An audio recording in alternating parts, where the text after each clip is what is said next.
Good morning, Aries. How are you? Today is June 22nd. We had the solstice yesterday, the first of two full moons in Capricorn yesterday. And we are now in Cancer season. So there's a Cancer stellium, the Sun, Venus, and Mercury in Cancer. So since that squares our sun sign, you may find that your thinking is a little muddled, that you're a little bit more emo than usual. There's a lot of water in the sky right now. So don't be surprised. Also, this Capricorn full moon is a little bit of a kick in the butt energy if you haven't been serious about what your next step is or how you go about getting it. So just keep that in mind. And then the next moon in Capricorn will be a little bit more intense. So you have kind of a month to tap into that. Now let's go ahead and get started with the energy for the week. What is the overall energy for the Aries watching this video for the week of June 22nd, 2024? Okay. Now, interesting. So the full moon was square to Neptune, right? And when Neptune is involved, things are not clear. And so this is, I mean, it's the same thing that came up in the other one.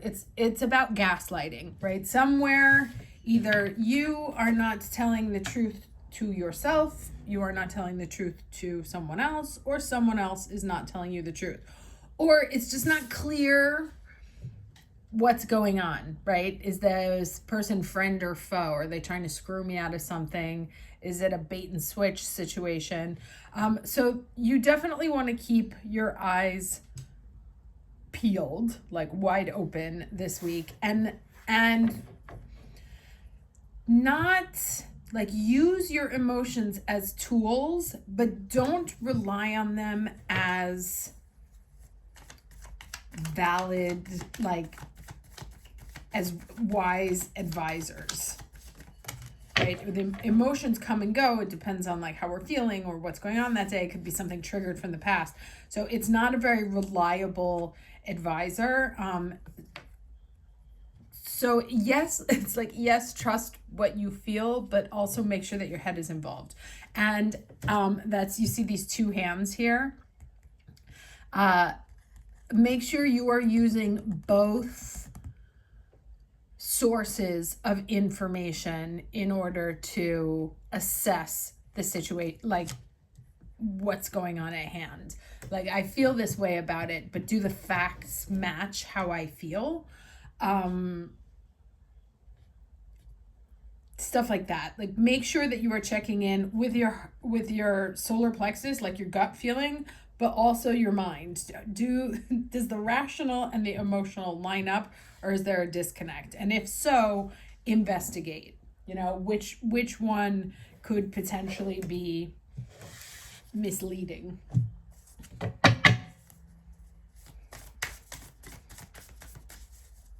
Because, you know, Cancer season is tricky because yes, they're intuitive, but a lot of the time they are not seeing the reality of the situation. They're only seeing it through their filtered, very subjective, emotional experience. And since Mercury is in Cancer right now, a lot of us are going to be doing the exact, oh no, this was not the one, that's my advice deck, sorry. A lot of us are going to be doing the same thing, right? It's like, is that person actually ignoring you, or does it just seem like did they just take 12 hours? Like, is there another reason why they might not be responding to you? But since we are also Aries and we will excuse bad behavior from people that we love, also pay attention to that, right? Just because you have a thing for this person, if they're behaving badly, it's not, all right, so there you go. Honor your feelings, right? So like I said, it's really about both, but don't be dismissive of your emotions. Don't put all of your, and I opened right up to it, don't put all of your eggs in that basket, because you may be looking at things from a very subjective point of view, and there may be a very logical, objective response. So do both is the way to healing right now. Okay. Are you putting on a good front, acting like you're bright and breezy, but hiding your real feelings? Rather than acting as though everything is fine, if you're worried about certain issues, it's best to deal with them. And this is kind of what I was saying before, because the moon in Capricorn is ruled by Saturn. And Saturn is very much about being serious and about seeing things for as they are and saying, okay, radically accepting where the situation is in order to be able to make a plan, a reasonable, solid, strong foundational plan to get to the next level. Avoid getting so wrapped up in your feelings that you overwhelm yourself and everyone else involved in the situation. However, if you deny your feelings, you'll go nowhere fast with your manifesting. Look at the big picture, use your intuition, avoid blowing an upset out of proportion. It says you're being asked to feel all your feelings. Making light of the emotions isn't recommended, but also to not drown in them, right? Really lean into your emotions as a tool, as information. What is this telling me and why? And what evidence do I have to support this feeling? Now, if it's just because I feel that way, then you might want to put a pin on it before you act on it. Also, because the Mercury is sextiling Mars in Taurus. Mars in Taurus is very slow progression. And it's going to is being fed by that Mercury.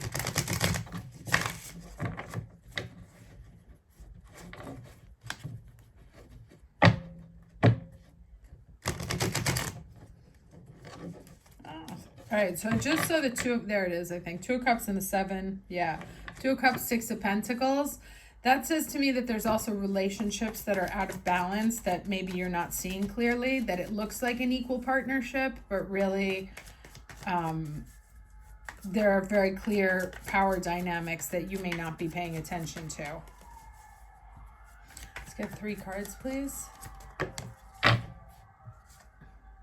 Okay, the Page of Cups. It's interesting that came up in the last reading that I did for the members.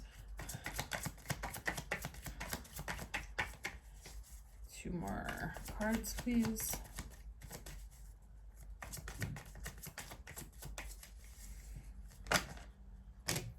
Oh, that's way too many. I'm not taking all those. I'll take these 2. So we have a 6 of Cups and a 4 of Pentacles.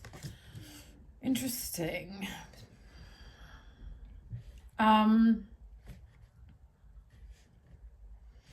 Okay, so behind this 4 of Pentacles, right, something that you're like stuck on, something that's not moving, something that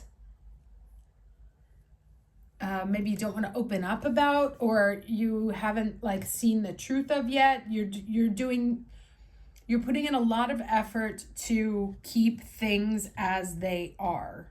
And there's like a lot of emotions behind it, right? There's a nostalgia for the past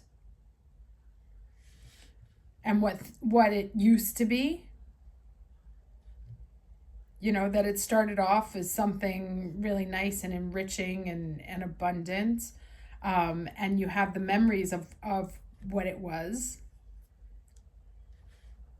Right? Like this would be, if this was like a relationship, be like, it was a great relationship. It like kind of like super sweet, started off super sweet, loving, whatever, very nice exchange, really has good memories about it, but it's hit a wall, right? And clinging to it is keeping things stagnant, or clinging to a memory of how things used to be is what's keeping it stagnant, because it wants to evolve, it needs to change, but no one is moving because you're kind of stuck in an illusion of the past. And so it can't become what it needs to in the future because you're holding on to, you haven't released what happened in the past, but something has definitely ended. A stage has ended, right? A cycle has ended of what something was. And now it needs to become something else. It needs to evolve, but it's not able to because someone, either both or you, is clinging to the feelings in the past.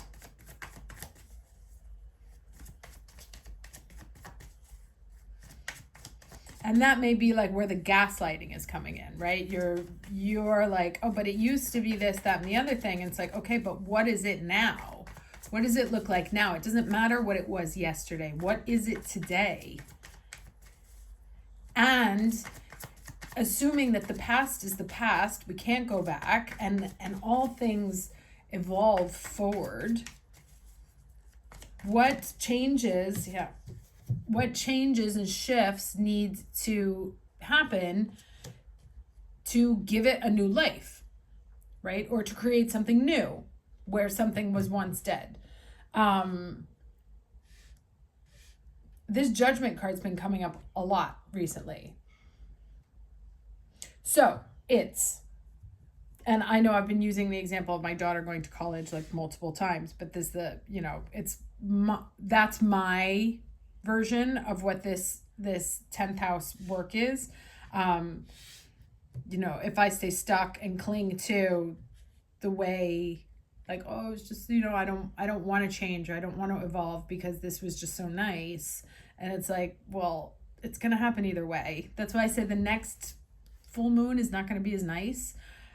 Now you kind of have a chance to get the awareness, take the steps on your own. If you wait until July 21st to do it, Pluto will show you himself, and that's never good. So I would definitely invite you to do this analysis yourself of like, okay, where am I keeping myself stuck? And where can I breathe in new energy to bring new life, to wake up something from a dormant state, or bring it back to life, or bring you back to life. But in order to do so, you have to understand that right now, like, to get to the wake-up call, that's what that is. It's a wake-up call. You're going to need a wake-up call, and you can give it yourself, or it'll happen to you. I think it was Jung who said, anything that we're not honest with ourselves, we experience to us as fate. And so this definitely looks like a wake-up call on where you've been keeping yourself stuck because you're sort of connected to these feelings of the past. Now, as they said, you want to honor them, right? It's not like we don't dismiss it. We just understand that things have to evolve now, right? Something is ended, something is stuck, and something needs to change. There has a new next level has to happen. And that's kind of like what's going to happen now. I think you get like a wake up call, like opening your eyes to the dynamics of this situation.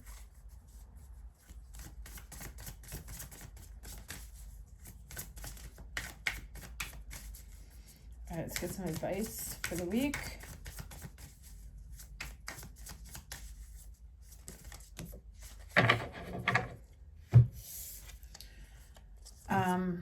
All right.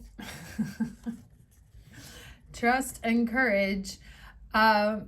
you know, it's hard to admit that it's sometimes, so I said, we used to have this thing in school, right? Where you would skip class and then you would skip class again.